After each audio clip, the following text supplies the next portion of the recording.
Hello, and welcome back to Coffee Table Reviews. It's been a while since Ashwath and I have been on this podcast recording something interesting around the world of Bollywood and other Indian movies. So we're excited to be back. Although we've been talking about this for a couple of months, but it didn't materialize. And finally, we are here recording our latest podcast. In today's episode, we'll be talking about some of the latest things that are going around in Bollywood, latest news, some of the movies that and series that we have watched recently and that we have loved that we would like to recommend, and then some upcoming movies which we are looking forward to for the rest of the year and early next year. So, I hope you like this podcast and share it with your friends. Without further ado, let me welcome Ashwath. Hey, Ashwath.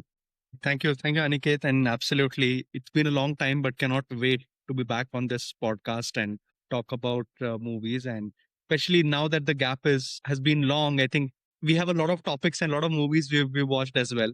Right. And I Yeah. think somewhere I sense this year has also been a very different eye opener for Indian movies compared to other Mhm. years. So I think it's great to talk how this year has gone. At Right. least the first half, majority of the first half of the year has gone. Mhm. And yeah, I think cannot wait. It's been a while since I have expressed my views strongly on a certain topics, but I think I'm hoping today is that podcast where we could share things and get perspectives on some. Absolutely. Yeah. So, a lot of things have happened, as you said, in the last 8 months, where, there have been some monster hit movies, there have been some duds, as usual. And then there are some off screen news that has been doing the rounds that is catching attention among everyone who is into Indian cinema, mainly Bollywood. But one of the recent things that caught my attention and we briefly discussed about it was how Vaijayanti Movies, which was the production house that produced Kalki 2098 AD last year, which was, a massive movie in terms of production value as well as the stars. They put out a tweet on X or Twitter saying that Deepika Padukone is no longer a part of the project and that she was going to be replaced by someone, or I don't know what they're going to do with the character. And they specifically mentioned something about commitment to the movie and or the lack of thereof. So it was pretty bold and interesting, things that we always knew were happening from the time probably movies have been made in India. But it's now coming out in the open, and producers are taking a bold step in putting it out there for the general public to know what is happening behind the scenes. So I know you have thoughts on this, but I think it's a larger issue of return on investment for these big budget movies, the star culture, and so on. So what did you make out of that issue? No, I think a very relevant issue these days because especially with the influx of OTT and the theater going audience or the multiplex audience or single screen audience, I think the whole audience initially was a multiplex and a single screen audience. I think now you have a big OTT audience in between. And I think that's changed a lot of dynamics in the way movies are being produced. I think not and made. It's a Yeah. combination of both. And in this particular case, I think things that stood out, I think the tweet was quite cold, right? Like you Mm, could see that it was not amicable at all. And there was, the parties were like, it was, I think there was not even gratitude in going out and saying, we thank the actor for being part of part one. I think yeah. that's the least you could do when you're parting ways, right? So it was outright cold. What it brings me is like what it brought to my mind. I think two major issues that stood out. One is definitely when they mentioned about commitment. I think these are times of change when actors are looking to see how they could bring change in the way of their working. So I think coming from the actors or Deepika's perspective, I think if an actor is saying that I cannot shoot beyond an X number of hours because of personal commitment, I think to some extent I respect that. But on the Yeah. other hand, I think when the production house is investing crazy loads of money, they Yeah. have every right to say, no, I don't want to overshoot just because a particular actor has a few demands which are going to impact the overall budget, especially Right. when you're working on a big budget movie like this. And I Mm-hmm. think the rest of the other layers of information that came in across, and it's not kind of official, but what came across was the long entourage that the actors carry along Yeah. with them, and they are Mm-hmm. being paid for by the production houses. Yeah. I think that came out as another reason where certain demands apart from working hours were of reasons why the split happened. And I think Right. especially became big this time because it was the second such movie which kind of Deepika lost out. I think the first one was the one with Sandeep Reddy Vanga, which was an equally bad split, or not a split, but Yeah. equally bad kind of turn of events. Spirit, Coming right? back to the sorry for Spirit was Spirit, the movie. for Spirit, Yeah, yeah. Yeah, yeah. bad on the PR levels as well, the way it went out. But I think Yeah. coming down the issue itself, I think the whole issue is the math of movies. And we now have a lot of producers coming out and speaking about it. I was Right. hearing in a podcast where Karan Johar spoke about it. It's like the movie isn't opening at like 6, 7 crores Right. and the actor is demanding 8 crores. He's like, where is it? Like, where is the Right. opening? Like, Yeah. if you Yeah. can't give me where I pay you from. And then in a separate podcast, I could hear Amir Khan speak about a similar topic where he said that the whole entourage business today in Bollywood is what is eating up the budget. And Right. he said he feels it's very unfair on the producer to actually bear the cost. It's like up to the makeup man and your costume person, I can bear because it's impacting the Mhm. movie. Mhm. But I can't really be paying for your chef and your gym Mhm. trainer, your extra number vanity. And like that's unfair on the producer. And he came out. I think we hadn't seen at least the mainstream folks come out. I always thought these are the folks who were first in the line to demand more. But from what I can hear around, and even what we see is major the big stars like wait like Amir Khan or Shah Rukh Khan, Akshay Kumar. I think they anyways take profits from a movie, so they would Right. want to kind of increase the profits for the movie. But it's the Right. next set of actors where we are seeing this coming up. And I think Yes. it's quite unfair on the producers to have this burden if it's true, because as I Mhm. said, the math is changing. So they would need to make a movie with a math to say what is the OTT returns they're going to get. Because there Right. is no audio returns these days, right? There is no audio returns you Mhm. get on audio anyways. Like whatever Right. you make from Spotify or something is what is there. But initially, how you used to get like good returns on a cassette sales or CD sales, that is lost. So Yeah. everything you get is from a theater release and OTT, and people are just looking to balance it. So the True. big budget movies will have this problem, the Mhm. others won't. So the big canvas movies will see more of these coming out from the big budget movies, is what my thought is. Yeah. And you've made a couple of very interesting points because, as we know, this has been happening for a while, but we haven't seen anyone come out in the open and talk about it so loudly, right? And if you observe the commonality between this news with Kalki and Spirit, which is Sandeep Wanga's, both are South Indians, right? At least the South Indian production house and Sandeep Wanga is from the Telugu industry. So I don't think they carry a lot of baggage, right? So they didn't have to fear about the backlash within Bollywood, right? Sandeep Wanga has proved himself with a couple of monster hit movies, and he's a guy probably comes out like he doesn't care, and people are after him rather than him being after people or production houses. So he had the audacity, or he could take such a move, take such an action, or have a bold move. And so with Vaijayanti movies, it's a South Indian production house, very well respected. So they are not going to take anything like this from a star or whoever from any part of the country. But at the same time, the demands, which I read as well about Deepika, seemed reasonable. But for a high budget VFX heavy movie, I don't think it was probably possible. I don't know how they negotiated before the first film released, whether it was going to be this 3 part or 4 part, whatever, and that you have to commit yourself. I don't know what were the inner workings, but it's pretty sad that it happened, and it's not going to be the last one of it. Although the star culture is eating up into the profits of all of these movies. And I think we don't see a lot of these happening in the southern movies, like big budget South movies, because as you pointed out, most of these actors take a share of it. So they are almost like it's their company or their shareholders within this for this movie. So they commit fully and make sure that it's a big hit because they are personally invested in it. So yeah, I think what Karan Johar has been pointing out, and some of these A-list, but who are not getting in the footfalls into the theater, they Yes. should reevaluate if they want to continue on the same path. No, Yeah. absolutely. I think this is going to change a lot in the way, at least the big budget movies will be. I think it's a change that's already happened for the mid and low budget movies. We are Hmm. seeing that change. They're not looking for A-list actors. They're Right. looking for good actors.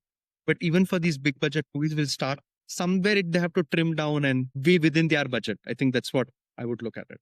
Yeah, and that's actually a perfect segue into what we're going to be discussing next, which is the monster success that is Sayara, which was exactly what you just mentioned, that it's not a big budget, it's not having any A-list stars, it's got almost like one newcomer and one in their second movie, but relied more on other factors or parameters that make a movie successful, because it's not just the A-list actors who make the movie successful. There are other ways in which you can make a big hit, and Sayara proved to be a case in point, or like a case study for everyone to sit back and take notice of how to make a successful movie. Right. So I recently watched it. I did not get a chance to watch it in the theater. It came out on OTT late August. I got a chance to watch it. There has been so much told about Sayara that I don't know how to form my opinions on it. I've been pretty neutral because the music was good, but at some point during the movie, Pooja was like, "Is it the same song that is playing?" But because all of them sounded similar, but they were all still nice to listen to. And the story, I don't think, was anything new. We have seen a rock star, we've seen some elements of Three Idiots in the movie. It was touted as an Ashiki 3 because it Correct. was so similar to Ashiki 2 and so many things. So again, nothing really new except for the fresh faces and music, soulful music. Again, not very fresh or different, like a Rockstar, how wide it was, or how the range of a Rockstar was. This was all very similar songs, but pretty good. But still, turned out to be a great hit. So, have you got a chance to watch it? And what were your Yes, I views on watched it? it on OTT as well. I watched it on OTT as well. Did not dare to step into the theater when it released because it Of had like course, you that needed perfect a recipe that it may face, right? yeah, yeah, It was like two actors. Like I didn't even know who the actress was like until it became a success.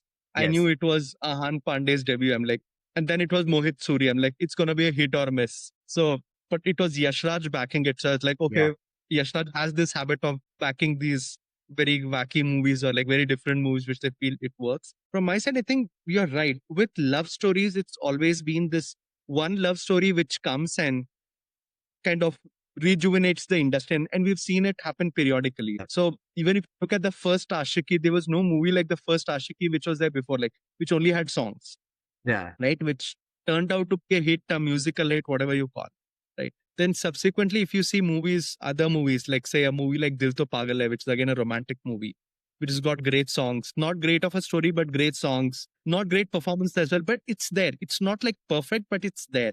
So similarly, it happened with Ashiki 2 as well, like beaten to death story, but great songs, a romantic movie. But what you see in each of these love stories, the characters were very relatable to the youth of that time, right? mm, Like with Ashiki, the youth was okay, how do I fight from my parents and love?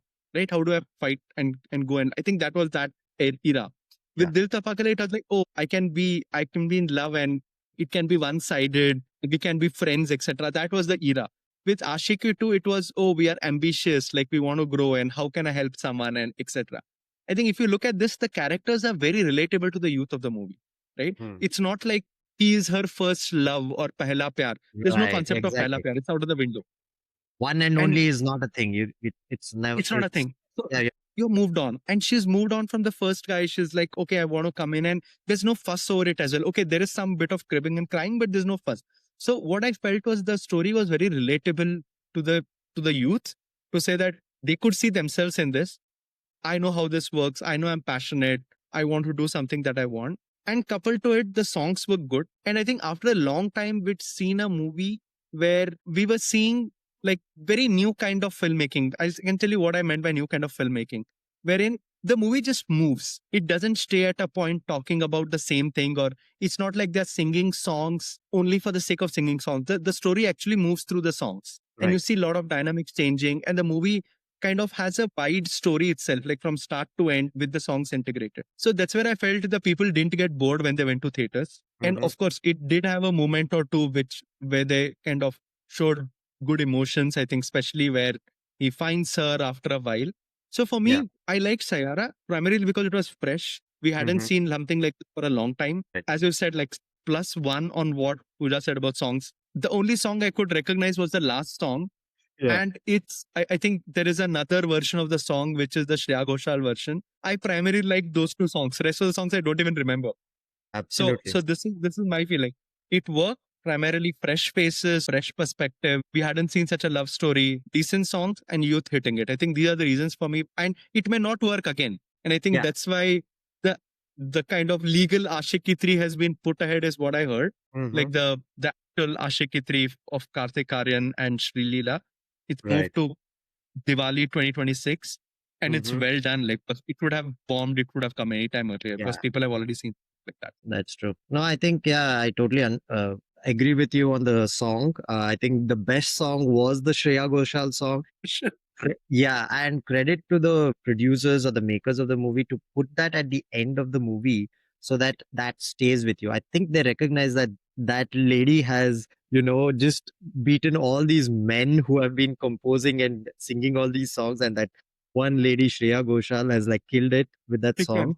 And this has to be the parting song so that people go back with those memories and have fond memories. And I think that has contributed to the positive word of mouth as well, which has led to the success of the movie. And some other things that I have been observing and have been reading about this is the unique PR strategy, and you can trust Yashraj to come up with that. So if I have not even heard a single interview of the lead characters or lead actors, Ahan Mhm. Pandey or of Anit Padda, who's the female lead. I have not seen a single reel. I've not seen a single interview of them, and that was quite intentional. They wanted, the senior pros, Mohit Suri and Yashraj, mainly to be talking about the movie, and the timing was such that there was not a lot of lead time between the release of the music, the songs, the trailer, and the movie itself. So everything was pretty quick, so that they could cash in on that excitement. Because there are hundreds of movies coming every day. So how do you keep that like excitement going? So they again timed it really well, where they had like a huge promotion buzz, and then they released the movie, and then they let the audience take over from them.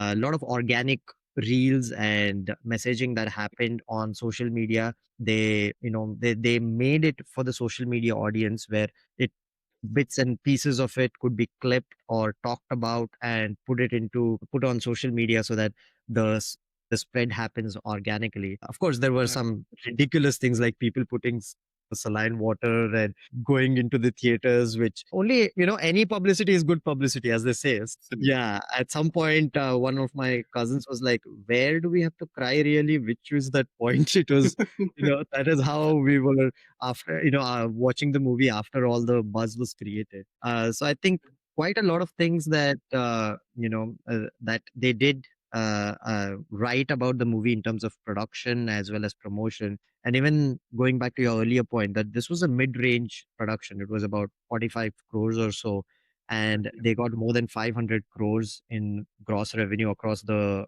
world. So it's like a 10 times the returns, which is amazing. Yeah, and I think not to take away anything from the lead actors, I think they put a very, very decent performance. Yeah. They didn't overdo things. Yeah. They just played themselves in the role. Now it Hmm. goes to see how they will play, whether they'll continue playing similar roles or experiment other roles. But at Right. least for these characters, they played it really well and they were Yeah. believable. You could Hmm. feel what they are doing. They could convey their emotions. And I think that kind of added because everyone went with like very minimal expectations and they Yeah. did a decent job. So that came out like, oh, they're like the best debutants ever, kind of a thing. Yeah, exactly. And that's the key here, that they did not, ask the main leads to come on screen because they are young. They're not going to say the right things. It will be easy to get a few bites here and there, which can be harped upon. And one of them, Ahan, is kind of a nepo kid because he's nephew of Yeah. Chunky Pandey. So people wanted to pounce on them, but Yashraj never gave an opportunity. They never let Yes. them out, which was, I think, the most brilliant thing. We have seen what has happened with Student of the Year, with the President of India fiasco that happened with Alia. We saw that Yeah, for Lavyapa as well. Love Yapa, exactly. It was insane. Junaid Khan was roasted left, right, and center. So was Khushi Kapoor. Even with all the other movies even with Nadaniya, that happened. Yeah, and again, credit to them because they were much better than Ibrahim and Khushi Kapoor. Absolutely. They were definitely more polished. I've also heard that. Sorry, Ahan Pandey was made to wait about 5 years to get this movie because he was supposed to be launched, I think, around the time of COVID or before COVID, and then COVID hit. The entire dynamics changed, and then Hmm. Yashraj conveyed it to Ahan that either you go with some other movie or you just wait, but I don't have the right script for you right now, and I will call Mm, you in when I think you are the right role for the right script.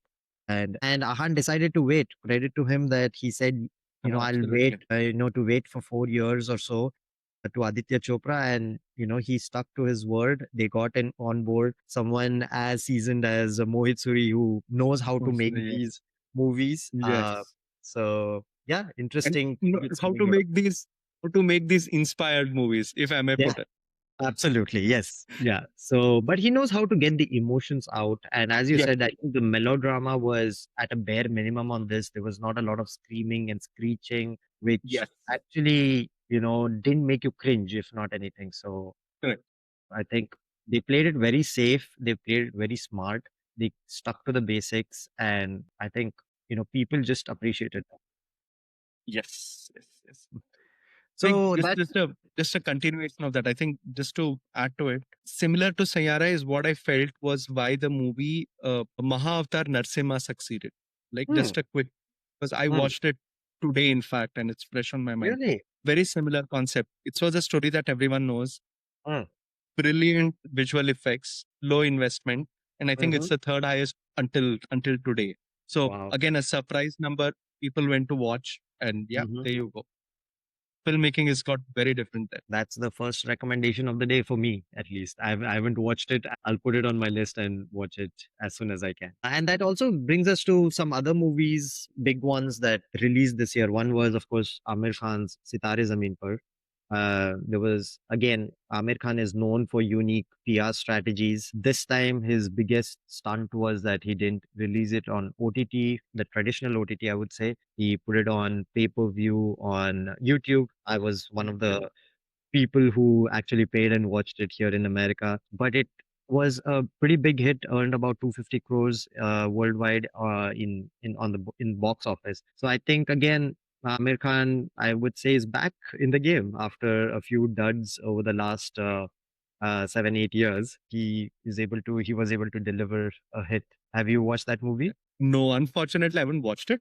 Okay. Again, I've been planning to watch Sitare Zameen Par for a very long time, but it's just that every time I decide to watch, I don't have the like with other movies, I can afford to take a break, but with Sitare Zameen Par, I actually want to watch it end to end because Hmm. it's pay per view and Yeah. I want to like start complete it because I know if I take a break, I may just lose Yeah. track of it or never come True. back. So, guilty, not watched, but coming back, I love that the PR strategy what American Khan did, like very different, known to break barriers and like introduce new things. And I think somewhere he got to know that this is a movie where people will for sure watch if it's on OTT for free. But a good chunk of people, just because of his star power, may just end up buying it as well instead of providing it for free. And it was great because it also had a good word of mouth publicity as well. So it wasn't like so big as Tare Zameen Par Yeah. that everyone were rushing to the theater, but it wasn't as bad as Thugs of Hindustan as well. So he kind of knew that it's done well. So there is some more profit that could be made. And honestly, if a filmmaker thinks it's reasonable for him to get back money through legitimate sources, like one of it is this, I would, of course, say kudos to it. And I think what I've also seen is sudden shift is he's being seen a lot these days. Yeah. He's on Absolutely. podcasts, Yeah. he's Yeah. on event, he's there on like any big event that is happening, you can see Amir Khan over there. He's Yeah. putting forward his views, he's speaking Yes. out. So I think Yeah. that also contributed well to Sitare Zameen Par because he just came out and people are seeing him and oh, it's his film. Otherwise, his strategy was completely different. I'll be in the shell. Once my movie becomes a hit, I'm going to come and start speaking about it. Right. But this time, I think it was the reverse.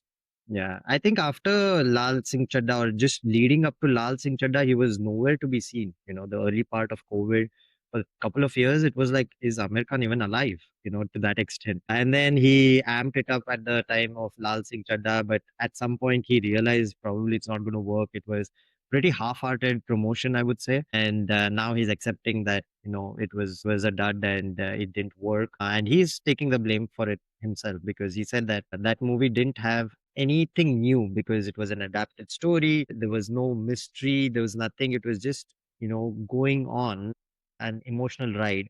And the only thing that could have made it work was his performance, and it fell short. And that's why, and he accepts that and he moves on from it. All of these make interesting bites that people watch on social media and somehow connect with him. He's a master at that, at this game. And his Lapata Ladies also, which was his production, he did quite a lot of PR for that.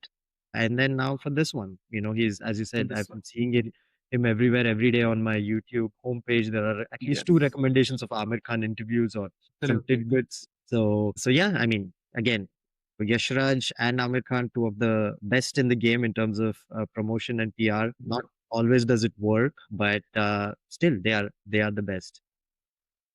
And yeah, and again, a good segue is how it doesn't always work, because we had War 2 that came out, which was a Yashraj production, the same that had that monster hit of Sayara, with a big budget movie, North South uniting force with NTR. I didn't watch this one. I think you watched it. What were your reactions? I watched War 2 in the theaters. So, like, usually I'm not, like, at least right now in the phase of my life, going to theater is quite a luxury. And I feel horrible that I wasted this opportunity on a movie like War 2. Primarily pretty flat from the opening scene till the last. And two things, or rather multiple things, didn't work for the movie.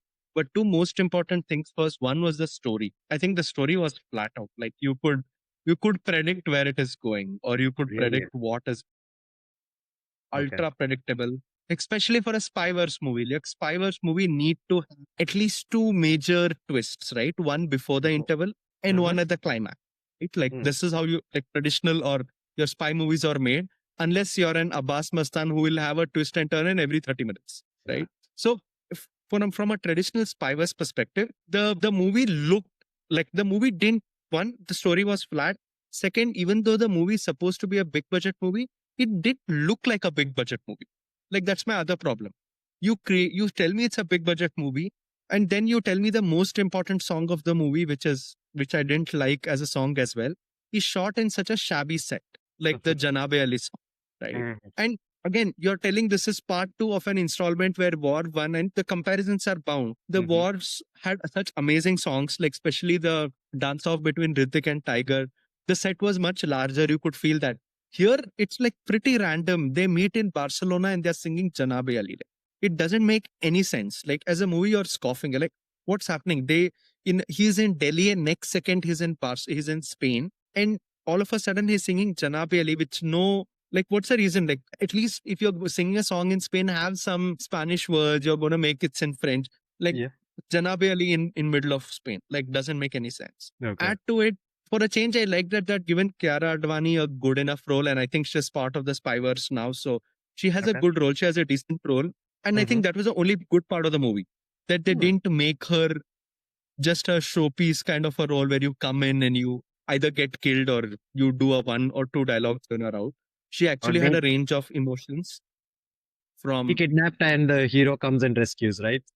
Correct. For a change, it wasn't that, and I liked the fact, and she did well to the role. But the story itself was pretty bad. I mean, there's no threat in the movie. Like, that was my biggest concern in the movie.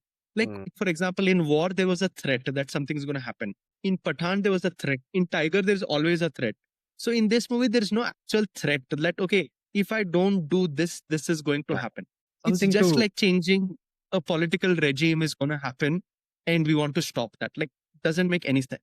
So for me, the story didn't work. The song scenes were very half-hearted, and there was no slickness in the movie. And we realized that in the end, like, this really happened. Like, I was in a movie, the movie ended. It showed who the movie was directed by. Supriya looks at me and says, "Why couldn't you tell me before? Like, why couldn't you tell me it was Ayan Mukherjee was directing it and not Siddharth Anand? Like, I would have never come. Like, the guy could ruin Brahmastra. Like, for sure, it's going to ruin War 2. That he's having a very pretty bad streak, actually. So I think it's hard to believe that it's the same guy who gave us Wake Up Sid and Ye Jawani Hai Diwani. Very hard for me to believe that. I think he's trying something new, something different, but I think he's running out of ideas or lifelines to tap into. So let's see what he comes. And to add, right, in War 2, somewhere you felt even War 1 was also a lot about Hrithik's looks, like his introduction, the way he walked. I think in War 2, even that was pretty flat. Like, it's Hrithik Roshan is gonna come, and you suddenly feel that his he's definitely grown a bit old, and that age is showing up. So That's true. he's not a Siddharth Malhotra kind of a thing, like who Yeah. can like do these action roles and be etc. Yeah. For me, what I was like, yeah. I knew it would fail at a large scale, not just fail. I watched it first day per show. I knew it would fail on a large scale. Interesting. Yeah, I mean, even the song that I've watched between him and Kiara, the chemistry was just absent. It was just so odd to see such an old man romancing a younger girl. It really felt odd. It was pretty uncomfortable, I would say, to see that. And yeah, I mean, they could have picked someone who's of similar age. Shah Rukh Khan does that all the time, but he's got his own Shah Rukh Khan charm. So somehow he can pass Correct. off with that, but not everyone has that. Hrithik definitely doesn't have that. He's got the moves, So yeah, I think, and with Ayan Mukherjee, I think it was all meant to have the fate that it eventually had. Yeah. Yeah. And you showed me Junior NTR as a character, and there is no clear as like part of it is speaking. He's trying to speak in the South Indian accent. Part of it Hmm. he's from Mumbai, so it doesn't rounding off at all. Like like they show a backstory, but that doesn't add up to where the story is now. And the Right. worst part was the ending. Like the ending was like you're forcing the ending to be in a certain way because you want the spywars to go on. Yeah. Well, let's see what comes out of it. I think that again leads to our next segment, which is probably the upcoming movies that we are probably looking forward to. And continuing with the Spyverse, we've got another one lined up, which is Alpha, which this time it's going to be a female-led movie with Alia Bhatt and Sharvari. So I'm again excited as always. Being a Bollywood buff, I'll always be excited. Which Any other movies that you're excited about? I'm excited about Dhurandhar. Hmm. Absolutely. Right? Yes. Amazing Durandar. And I think multiple one is the star cast. I think it's there. Second is I think the story from again not a lot about the story is out, but Mm-hmm. whatever is out on Reddit chains and all, it's said to be a story about Captain Mohit Sharma who Mm-hmm. went into the I think Lashkar-e-Toiba uh, uh, gang or their terrorist group as an spy, and he stayed there till he kind of finished his mission, etc. Then he came back, and he was the man who was picked by Ajit Doval. Hmm. So Interesting. that's the story I've heard on Reddit. Now I don't know how far true it is, but Mm. at least going by his looks, like it's very similar to what Captain Mohit Sharma's look was. So I'm Hmm. excited, and with Aditya Dhar, you can expect him to come Yeah. up with these kind of movies. But again, having said that, I'm still putting a word of caution out. I think sometimes when you go out to, and I remember, I think Javed Akhtar telling this, there are two kinds of movies that are bound to fail. One is where you're saying that I'm making a masterpiece, there's no movie like this. And the second movie is where you're trying to make every element of the movie perfect for it to work. So he's like, these Right. two movies never work. So Hmm. my only concern with things with movies like Durandar is if there is too much of it, probably audience may not go. But I'm still excited about it. Like with Madhavan playing Ajit Doval, I'm all excited. Nice. Yeah, I mean, the trailer looked amazing. Not the trailer, but the teaser, I would say. That was so slick and so stylish, and Ranveer looks the part. And as you said, it had Aditya Dhar stamps all over it, and I'm definitely excited. That is one of the few teasers that a few of my friends have been texting me about, asking me if I watched it and how amazing the teaser was. So I think it's creating the right buzz. Although I've heard that they have hit a few snafus in terms of their schedules and it may be pushed. So I don't know if how their PR strategy will be leading up to the movie's release, but I hope as a movie watcher that it's a good watch. Yes, and I think Antara is expected next to next week. The trailer is not yet out. The trailer is going to Yeah. be out tomorrow. Okay. So Interesting. that's Yeah. another exciting Yeah. trailer movie.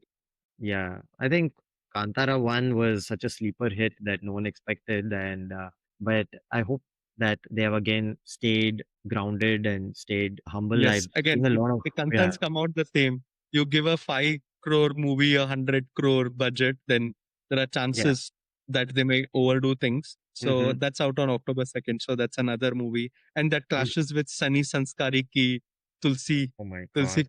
I don't know. I don't know the title of the movie, but Seriously. I like wouldn't care less. outrageous. Like I'm not Yeah. gonna dare to watch it walk into a Yeah. theater Same. on that. Yeah. I did not even bother watching Param Sundari, or even if it comes out on OTT, I don't think I'll be Same watching here. it. So I think there's just, again, as I said, the negative publicity is just too much around these for us, for anyone who thinks they are smart Yeah. enough to watch this. So, and that's again going back to Sayara, they avoided this. That was the brilliance of that movie, where there was hardly any negative press except for after the release when people were like fainting in the theaters, which was a little over the Yeah, top again. or sobbing in the theaters. Yeah, exactly. So, and I heard a fun thing that, okay, all these Gen Z people who are fainting in theaters should not watch Tere Naam, otherwise they'll just Yes, I die. read that. Like, what about if they had watched Salman Khan go into it, into the burning flame? Like, what would They happen can't to take them? it. They just can't take it because, yeah, so all those fun things came out only after the release, which added to the buzz and made a lot of people go into the theaters. Yeah. The other couple of movies that I'm looking forward to are Lahore 1947. I think it's an early Right. January release, not this year, but with a screaming Sunny Paji, Lahore, and 1947 all in the same sentence. I think it's going to be. I'm going to keep my brains, of course, in the freezer, but I think I'm going to enjoy that one. Looking forward to that. But the only thing that might make it sensible is it's an Amir Khan production. So Production. maybe, yeah, so maybe there could be Yes. some substance to it as well. So I'm looking forward to that. And the other one is Thama, which is an extension of the Maddox Diwali release. horror comedy series that they are coming up with. They have created an amazing franchise, to be Yeah. honest. Yeah, and they've lined up movies up to 2029, if I'm not wrong, with a lot of Right. sequels and Right. other things. So this is going to be a new one, but looking forward to seeing what they're going to do with it. No, no, I think thanks for mentioning Maddox because that is one production house that is churning one bangers out of another. I mean, their movies are not like if that movie flops, our production house is gonna get shut. I think they're very Yeah. mid-range movies, mid to Mm-hmm. low-range movies. And Mm-hmm. even if like out of six, one works, it works big time. Like for example, Yeah. Stree 2, right? Mm-hmm. Or say a Munjia, right? If they work, they work. So I'm all excited for lineup that Maddox has. Not only they are, what do they call it? The supernatural universe or something, Something, but some also universe. Yeah. the some universe, but also there are other movies. I think they're also coming up with Cocktail 2, Mm-hmm. etc. So even those movies are like quite interesting. Like Teri Baaton Mein Ulja Is Tarah was Maddox. Mm-hmm. So Yeah. it's good to just have them churn out these movies like True. regularly. Yeah. All right. I think we've discussed quite a lot. 40 minutes of conversations around movies. It was just great to talk about all of this. But before we end, I know you're a trivia person. Both of us used to quiz a lot, and I know you always have a trivia in your back pocket that you like to ask people. So, do you have anything for us today? I had two things, in fact, now that you've asked. I Sure. think first one, probably it's an easy one, you'll get it. I didn't know for a very long time. The only Shah Rukh Khan film without a song in it. Hmm. The only Shah Rukh Khan film which did not have a song in its runtime. Okay, let me be specific. Wow. Any hints? Yash Raj. Well, Yashraj is it could be that duplicate guy. The Yes. Yeah, what Yes. was the movie? Fan. Fan. So the song Jabra Fan was shot only for promotions Yeah. because they wanted to use it to promote the movie when they go out, Mhm. but it was not in the runtime of the movie. So the runtime of the movie had no. So this is one of the only Shah Rukh Khan movies that Uh-huh. too coincidentally by Yash Raj, which has no songs. The Perfect. second one is I know it's an Oscar season. Homebound is got selected for Oscars and India's Mhm. official entry. Going back to another similar movie that is which was just after Mother India. So Mother India lost Oscars. They say it lost it by a vote or something. Very Uh-huh. one vote or two votes. Mother India lost. So the next movie that was sent there was Sahib Bibi or Gulam, right? And everyone expected it to kind of go probably all the way because of its themes and the way it was set up and the characters, but it is one of the only movies which was actually rejected by the Oscars. Not that it lost out. Oh, Do you have like any faintest ideas why it was rejected? Bibi or Gulam. Mm, Gurudat. And we've kind of spoken about a hint. It's feminism. Huh. Is it about violence against women? What was it? So the whole in Sai Bibi or Gulam, the Biwi who was played by Meena Kumari, trying to impress her husband or trying to get her husband to woo her husband, she turns an alcoholic. or she becomes Oh, an alcoholic. okay. So Oscars thought that being showing a woman alcoholic was a big taboo in the United States, and they couldn't show this movie, or they didn't want to promote such a kind of movie because alcoholism Wow. among women was like a big taboo at that point of time. So they Interesting. wrote a mail, a letter to Gurudat saying that we are rejecting your entry because you've just shown this, which is a big taboo. That So that's how that is Sahib Bigar amazing. Gulam lost out on even kind of going for Into it. screenings at Oscars. That is wild. Yeah. And I think especially that United States was coming out of an entire prohibition era. Um, Yes. just about 20, 30 years before Sahib Bibi or Gulam, which should be in the 50s, late 50s, right? So, Yeah, 63. 63. yeah, I 60. paid your Gulam. So it was right Yeah. there. I think the political environment was.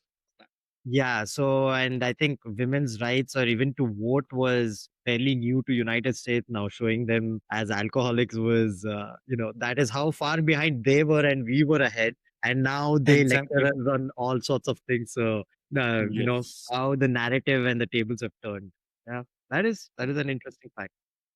Yeah, yeah. And in fact, what they say is even in India, there were huge objections that how Hmm. could you show a women drink Yeah. or drink alcohol because that was the first time ever. But when people saw the film, they kind of accepted it. They're like, we Hmm. know why it was done. It wasn't done for the sake of it. She Hmm. does it unwillingly because she wants her husband to come back. And I think Mm, even the audience in India kind of were mature enough to get that it was not just done for the sake of it. It yeah. was actually done for for this, Yeah, for the yeah. story. Very bold steps or bold characters were shown in that era, the black and white era. That was just amazing. Talking about Shah Rukh Khan, my favorite question up until 2023 used to be that which was the only Shah Rukh Khan movie before Jawan where he played a police officer? Police. I think it's 1 to 4, right? Yes. Yeah, One to it is cup one for to go. yes, yes, yes. Yes. I Because think we that was haven't seen him in the uniform, yes, right? That's one thing that doesn't come to your exactly. mind. You never the Yes. movie you never see him in the uniform. Yeah. And he's played a lot of army characters, like Army movie itself. He was an army person. That was again fun Yes, fact is that he's paired against Sridevi in that, which was correct. very He's paired unique. against Sridevi in that. Yeah. Yes, yes. And then Mehuna, of course, he's an army guy. So he's played He's with an quite a army guy. few. Yes, Yeah, yes. he's played quite a few army, representation as an army guy. But movies as a police officer, I think One to Kafour was the only one until Jawan release. So yeah. I think very soon in like probably 20 years from now, a trivia will be tell me a movie about Shah Rukh Khan where he plays both an army officer and a police officer. Could be. Yeah. And I think his next one is going to be King, where to add to our conversation earlier, Deepika put out a tweet or a Instagram post saying that she is happy to be on a set where she feels like she's surrounded with her people or where there is respect, kind of a cryptic tweet. Just to announce that she's on a set with Shah Rukh Khan doing King, as well as a reply to what Vaijayanti Films put out. So I think that was another thing that continued the saga. I think hopefully should be the end of it, but at least in this episode of the star, stars backing out or being thrown out of movies, but there'll be other instances, I think. And I think the North versus South divide would further come in now. Yeah. Like I sense that to come in because now they're going to be camps or Hmm. people say, oh, this. But going the way industry is, I think I would definitely think that people will find a way to see how do we get everything in one go. Like either the kind of movies, either the star does one movie a year and says, this is all I'm happy to commit, or it's like, oh, then you would need to compromise on certain things. Right. Yeah. I think the landscape is, we've spoken about this almost on every podcast last year, where we are talking about the changing landscape of movies in India, how the OTT has been this, has disrupted the entire movie making process and all aspects around it. It's just continuing with the southern filmmakers having access now to the heavily populated northern India, and there is Right. more acceptance of those movies, and they have understood the sensibilities of how to showcase these southern movies with great culture in it to the northern audience and present it to them, like a Kantara or a Pushpa, where it's all Yes. rooted within those Yep. areas, but it was accepted up north. Correct. Correct. I And I think that's an interesting point because they never went to make a pan India movie. I think Yeah. that's what it's Yeah. important, right? A Kantara Pushpa was never a it was very rooted story, but because it was well made, people accepted it. Yeah. Now I think problem with movies like Devara, which flop, or say even for that matter, Coolie. I watched Coolie as well, and okay, like not like amazingly great, but there. But the point is, they put an effort to make a pan India movie, and it was no pan. Like it was definitely not a pan India movie at all. Yeah. Like instead, if they would have just stuck to making rooted stories. Mm-hmm. And I think one more which you can add to your recommendations if you haven't seen is Spawn Man, Mm. which has Basil Joseph in it, the hero of Jaya Mm. Jaya Jaya Jaya. Yeah, yeah, yeah, yeah, yeah. I think I'm not going to give out the story, but it's all about Basil Joseph. Mm. Watch the movie if you haven't. Very rooted story, but you Mm-hmm. will like you will connect with that movie at different levels the way the characters are written. So Interesting. again, Malayalam, they're doing amazingly well in the way Yeah. they're putting out movies. Ponman would be my recommendation, like from a Malayalam movie standpoint. I watched it recently. I Mm-hmm. loved till the last scene of Ponman. That's great. Yeah. Again, second one on my list.